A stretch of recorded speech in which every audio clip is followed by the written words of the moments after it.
بسم اللہ الرحمن الرحیم۔ السلام علیکم خواتین و حضرات،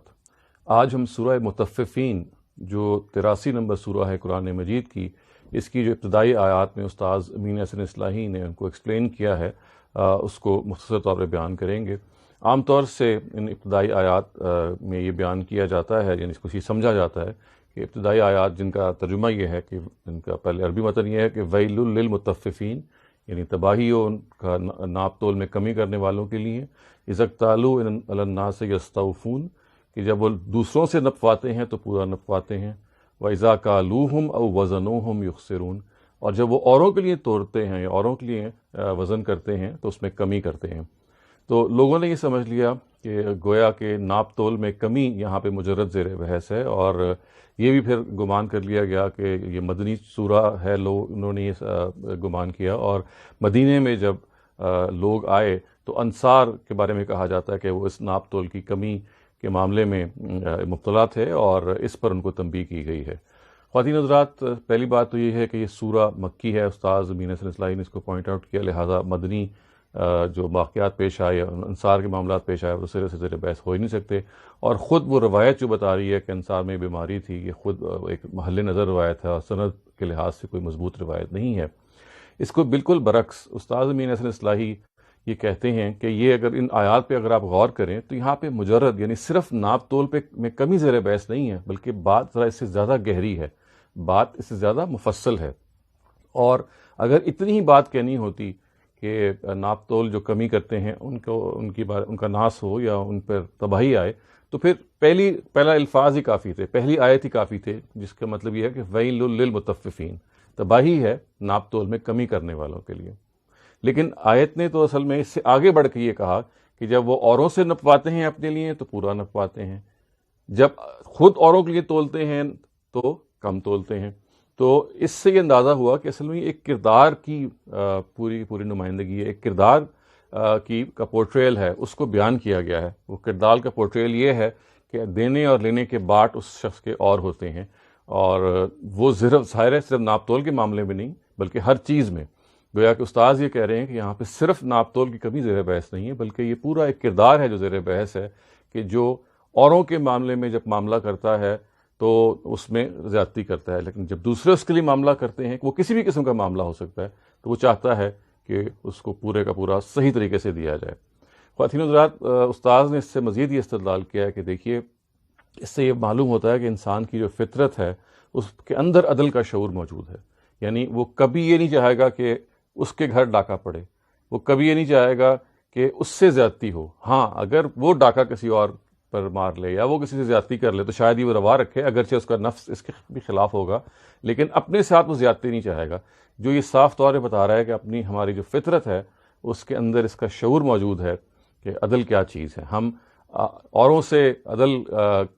کرنے میں شاید کمپرومائز کر لیں، لیکن کبھی اس پہ کمپرومائز نہیں کرتے کہ لوگ ہمارے سے عدل نہ کریں۔ اور پھر انہوں نے یہ بھی بات بیان کی ہے کہ اس سے بھی معلوم ہوتا ہے کہ ہم جیسے عدل کے بارے میں باخبر ہیں، بالکل ویسے ہی ہم اس ظلم اور زیادتی کے تصور کے بارے میں باخبر ہیں۔ گویا کہ اگر زیادتی اور ظلم ہم پر ہو رہا ہے تو ہم اس کو گوارا نہیں کرتے۔ اور پھر آگے بڑھ کے ہم یہ بھی کہتے ہیں کہ ہماری اپنی فطرت عدل کو پسند کرتی ہے اور ظلم کو وہ پسند نہیں کرتی، اس لیے کہ جو چیز آپ اپنے لیے پسند کرتے ہیں وہ کبھی بھی، اگر آپ چاہیں گے کہ سوسائٹی میں بھی وہ چیز ہو تو آپ بالکل اس کو روا رکھیں گے، لیکن جو اپنی چیز آپ پسند نہیں کرتے، آپ یہ نہیں چاہیں گے، اصلاً آپ کو نہیں چاہنا چاہیے کہ وہ اوروں کے لیے بھی پسندیدہ ہو۔ تو یہ آپ کی فطرت یہ گواہی دے رہی ہے کہ اگر آپ عدل پسند کر رہے ہیں لیکن دوسروں کے ساتھ خلاف عدل رویہ آپ نے اختیار کیا ہوا ہے تو اصلاً ایک یہ ذاتی ہے، لیکن یہ اتنا ضرور بتا رہی ہے کہ عدل آپ کو پسند ہے، ورنہ آپ اپنے لیے بھی اگر کوئی غیر عادلانہ رویہ اختیار کرے تو اس کو برا نہ مانیں، ظاہر ہم برا مانتے ہیں۔ پھر استاذ نے یہ بھی بتایا کہ اس سے ایک اور چیز معلوم ہوتی ہے، اور وہ یہ ہے کہ ہم عدل کو اچھا سمجھتے ہیں، اس لیے کہ ہم جب جو چیز اپنی اچھا سمجھیں گے وہ ظاہر ہمارے لیے اچھی ہوگی، اس کو ہم صحیح جانیں گے۔ تو یہ اس بات کا پتہ دیتی ہے کہ ہم یہ چاہتے ہیں کہ اچھوں کے ساتھ اچھا رویہ اللہ تعالیٰ اختیار کریں اور بروں کے ساتھ برا، لیکن ہم یہ دیکھتے ہیں کہ دنیا میں تو ایسا نہیں ہوتا۔ دنیا میں تو اچھائی اور برائی برابر جگہ پہ نہیں کھڑی ہوئی، بہت سارے اچھے لوگ ہیں ان کے ساتھ زیادتیاں ہو رہی ہیں، بہت سارے برے لوگ ہیں وہ بہت مزے میں ہیں، اور یہ ظاہر ہے بالکل واضح ہے کہ اللہ تعالیٰ کی اپنی جو دی ہوئی ڈھیل ہے اور جو ارادہ ہے انسان کو اس کا باعث بن رہا ہے، جو آپ یہ بتاتا ہے کہ اس کا مطلب ہے کہ ایک دن آنا چاہیے کہ جب اچھے لوگوں کا انجام اچھا ہو اور برے لوگوں کا انجام برا ہو۔ اور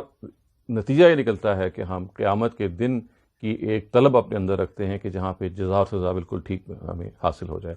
تو دیکھیے سورہ مطففین کی وہ آیات جن کو محض مفسرین نے ناپ تول کی کمی کے حوالے سے ایک شان نزول بیان کی اور اس تک کنفائن کر دیا تھا، محدود کر دیا تھا، استاد نے اس پہ تنقید کی، اور یہ ان کی تنقید سے واضح ہے کہ اگر محض ناپ تولی زیر بحث ہوتی تو پھر پہلی آیت کافی تھی۔ یہ جو آگے کہا گیا کہ اوروں کے لیے وہ جب اپنے لیے تلواتے ہیں تو پورا تلواتے ہیں، جب اوروں کے لیے تولتے ہیں تو اس میں زیادتی کرتے ہیں، تو یہ ایک پورٹریل ہے، یہ ایک تصویر کشی ہے۔ اس تصویر کشی نے یہ بتا دیا کہ انسان اپنے ساتھ جو چاہتا ہے وہ بعض دفعہ اوروں کے ساتھ نہیں چاہتا، اور اس کے خلاف اس کا اپنا نفس گواہی دے رہا ہوتا ہے، اس کی فطرت گواہی دے رہی ہوتی ہے۔ تو خلاصہ ہم اس بات کا نکال سکتے ہیں کہ استاذ نے اصل میں یہ بتایا ہے کہ یہ آیتیں یہ بتا رہی ہیں کہ انسان کی جو فطرت ہے وہ ایک روز قیامت کو مستلزم کرتی ہے، گویا لازم کرتی ہے۔ ہماری فطرت یہ گواہی دے رہی ہے سٹیپس میں، اگر آپ اس بات کو سمجھیں کہ ہم اچھائی کو اچھا سمجھتے ہیں، برائی کو برا سمجھتے ہیں،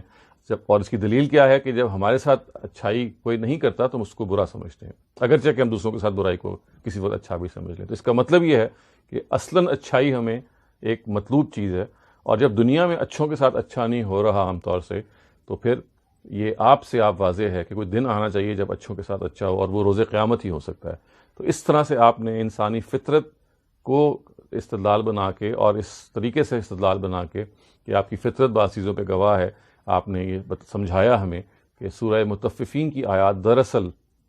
آخرت پر ہمیں ایک